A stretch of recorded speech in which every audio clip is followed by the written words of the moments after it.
Happy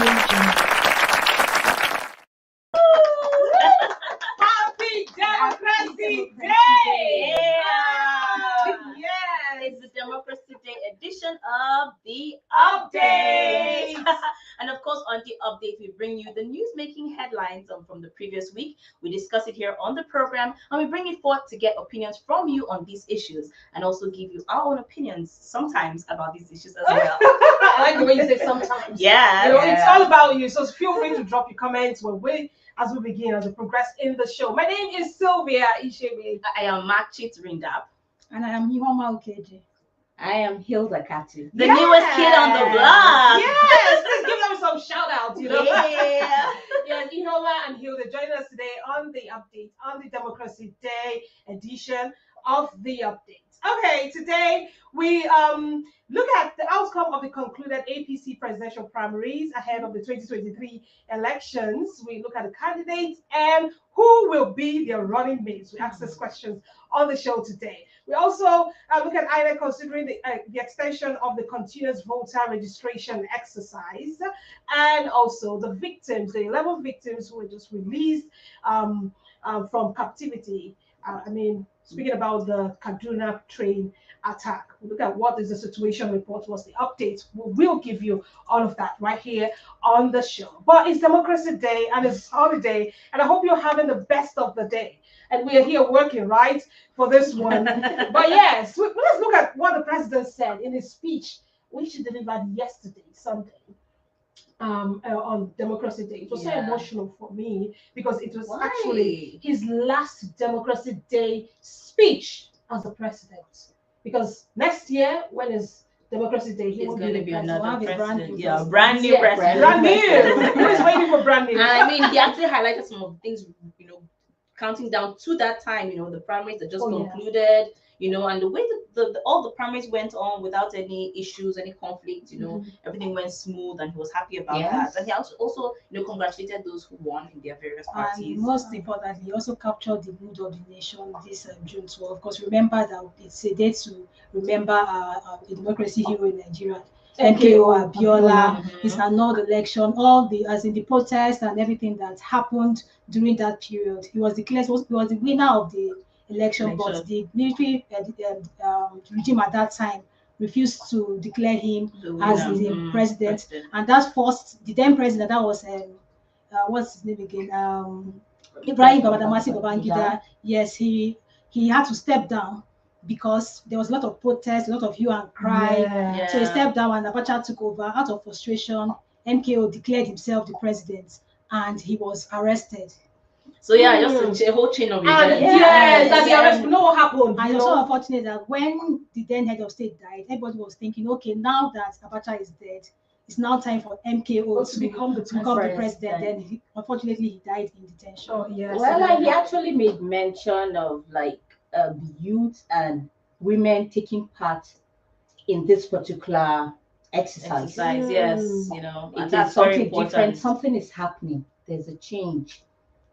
So and we're here for it. We're here for it. The real change he promised us is happening already. But all right. Feel free to drop your comments. We see comments already. Yes, we'll take them we will take all of your comments on this show today. But it is important to also remember that the Democracy Day for 2023 will be the 30th anniversary of the 1993 presidential election that took place. So it's going to be the 30th one, and another president will be celebrated, and we all will be here, hopefully by God's grace, to celebrate that Democracy Day. So let's begin. We move to the issue on ground, the APC primaries. So we have the presidential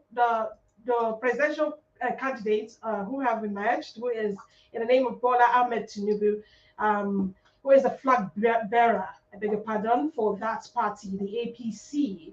And we saw a lot of drama which happened in that primaries, from the delegates who are the delegates, what one is the consensus candidate, who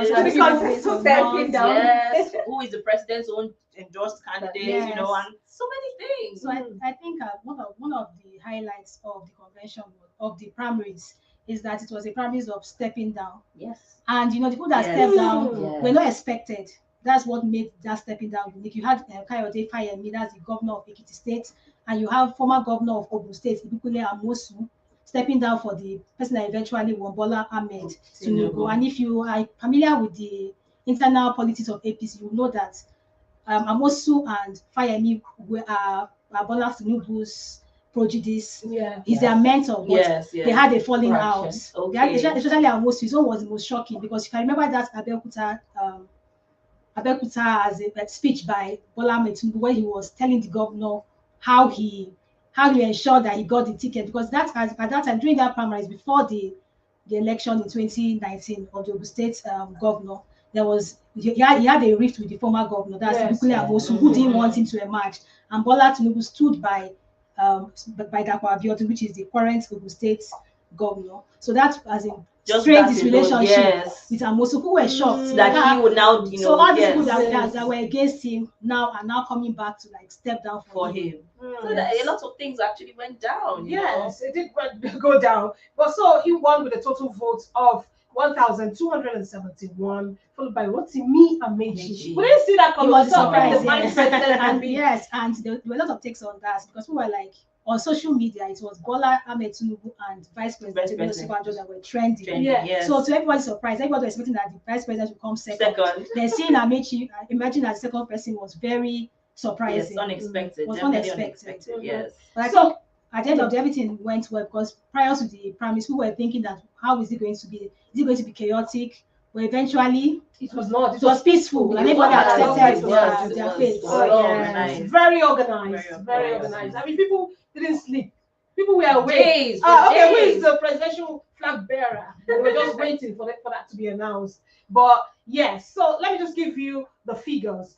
Bola Ahmed Tinubu got the highest vote with 1,271, like I mentioned. Rotimi Amechi, closest rival, with 316 votes. The vice president got 253 votes, and the Senate president, Ahmed Lawan, scored 152 votes. Yeah, Remember, yes, he was the consensus consensus Yes. president. But yes, he got that. And Yahaya Bello, who is the Kogi State governor, got 47. Remember also, people got zero votes. 47 Zero years. votes. I heard that Yahaya is 47. Yeah, that he's He's turning 47. Yeah, he's turning 47. Somebody is not agreeing with us. But yes, let's see what the comments are saying. Okay, so we have Ehi Ohiani. She says, "Hi, ladies. Hi, Hi. Hafsat Isa says, "Happy Democracy Day, ladies." Thank you Thank Thank so you much. very much. Simon Matthias, hi Simon, it's been a while. He says, "For me, the most shocking and maybe disappointing was the only woman on the trail who also stepped down." Oh. Yes. I'm sure many people too were actually shocked and saddened by that a bit. But I mean, politics, there's a lot of intricacies to it, so you can't really say what's going to happen. So True. If you can get the numbers, then you should be at the top. But thank you for your comments. We will keep reading them as they come. So let's move on to the next story. And it's still linked to the election. So we've seen what the social media, drive to get PVCs. People talking about their candidates. Oh, people are even arguing and even insulting people. I mean, we shouldn't be insulting people because we want somebody to vote for another person, and the other person wants to vote for another. Well, let's look at that. And how the INEC has promised that they are looking at considering the extension of the CVR, the continuous voter registration, and how people will make it, how they'll make it easier for them to get their PVC. I have my PVC. Do we all have our PVC? Yes, we do. We do.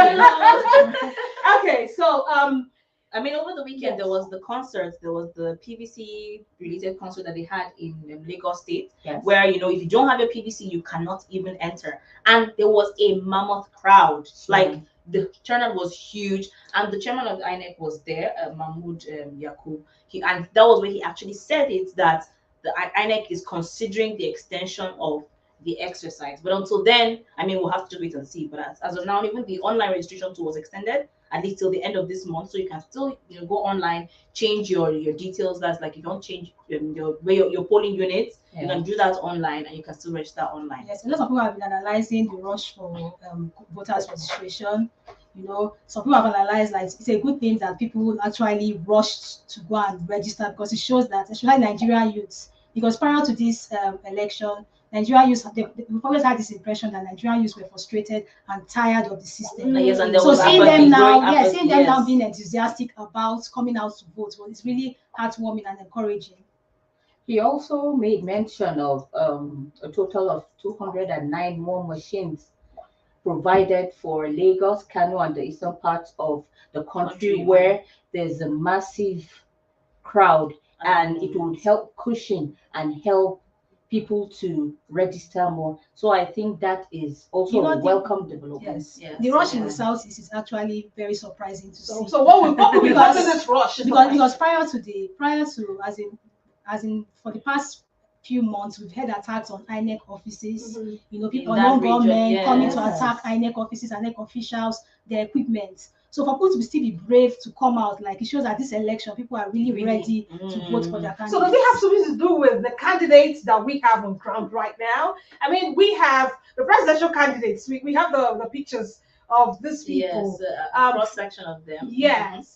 So we have AAC, Shore is actually the presidential candidate of that party. Of course, the top parties, the ruling party, APC, is Bola Ahmed Tinubu, the PDP, Atiku Abubakar, and also, surprisingly, Peter Obi is making a lot of social media wave with the Labour Party. Yes, people are seeing him as the third wave. Especially for you. Because ordinarily the prediction is that this is a contest between APC and PDP. Normal. That is it. Yes. So he's now coming like to be like the third force that we've been looking as in Nigerians have been. Yes, having an for. option. Yes, like it shouldn't be just between this or that. There should be that other one. Yes. You know, yes, another option where you can choose from.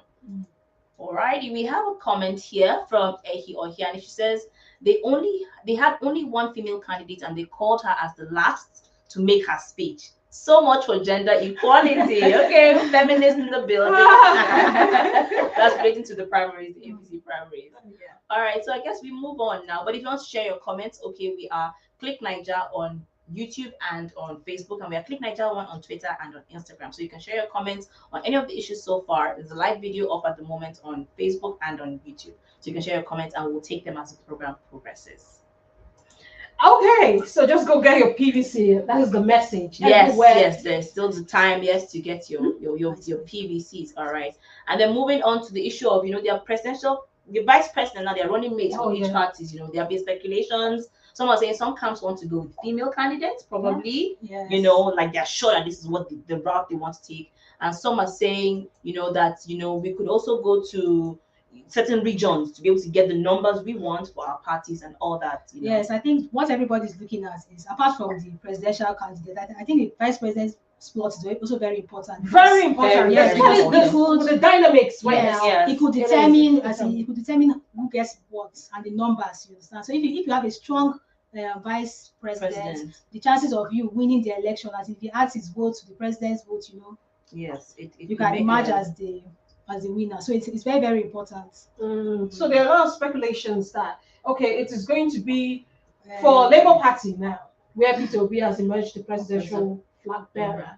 Some people are saying, why not merge forces or merge with NNPC? That's another force for the north, especially in Kano State, where Kwankwaso is the presidential flag bearer. If these people can come together, it will be a force to reckon with. Who is going to? But it's not going to be easy. It's not going to be easy. Yes. Do you think Kwankwaso want to step down for Peter Obi? And who will even let Peter Obi step down? After coming this far, for such a merger. I look at what was trending throughout the weekend, sent Obi Kubana. And I was wondering, this individual, what happened to them? Even Mikel Obi. And the thing is, people are saying, like you just said, why not Peter Obi step down for, and become the VP, let's say, for example, like it was 4 years ago for PDP. And then instead of him to become the VP, for they should look for Sent Obi or Obi Kubana, even Mikel Obi. And I was like, oh no. So people are hell bent on actually pushing Peter to maintain that position. So for the major parties, for the PDP, they are looking at as in which region will Atiku Abubakar pick most likely candidates from. So there's a suggestion that you could pick the candidate from the south or the southeast. Then for APC, they are looking at the northeast. And there are indications that there are stories about who the person will be for the APC. They are also, there are from some sources they've said they're considering a female candidate for that position, but we don't know anything. It's a bit trying to have a female. Yes, but they've also said that by Wednesday they're going to be announcing yes, who the running mates will be for that party. There's also a deadline for them submitting who their vice would be. I think on the 17th. Okay. So I think So it's this a week limited time frame. they would have to make up their mind who to go with, and Make that there's so announcement. many speculations. People pair who Social they media, feel they're yeah, they they're want caring for as, them. yes, Yeah. as Making vice. the suggestions for them. Yes. But yes, let's see what happens by June 17th Yes. when the deadline comes. Okay. All right. Move on to the last story for today, and is the Kaduna-Abuja train attack. There is an update. Yes, we remember on March 28, 2022, this year, when the train traveling from Abuja to Lagos was attacked, and 61 people were abducted. Some people were killed, and many injured. So out of the 61 people, 11 this weekend regained their freedom. They were released and they were flown to Abuja on health grounds. That was the reason they said they released them. So we still have 51 people in captivity. And what is going on? When are they getting released? This happened in March, April, May, June. This is 3 months later, and we still have 51 people.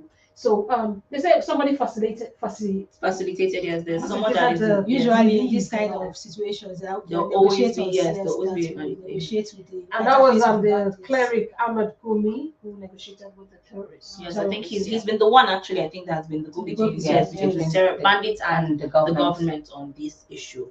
And even last month they said a pregnant woman too was released on compassionate grounds. Compassionate Yes, because of her condition, and all that. But so then, what is the end game here? Is the plan to keep these people until they get to that point where you now release them on these grounds, or That gets yes, yes, what exactly they get do sick they and then you want? release them. What exactly do they want now? The bandits now want that they're holding these people hostage.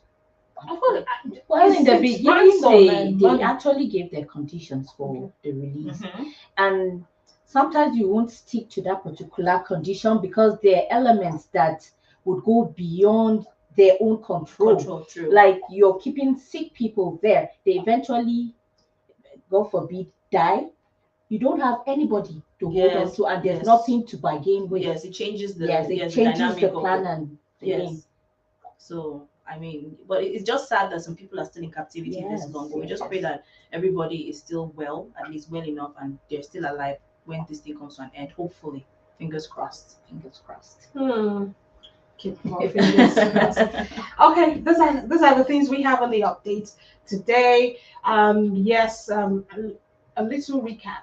We talked about the Abuja Kaduna train attack. The update is that 11 people have been released out of the 61 kidnapped, and also INEC voter considering the voter registration extension.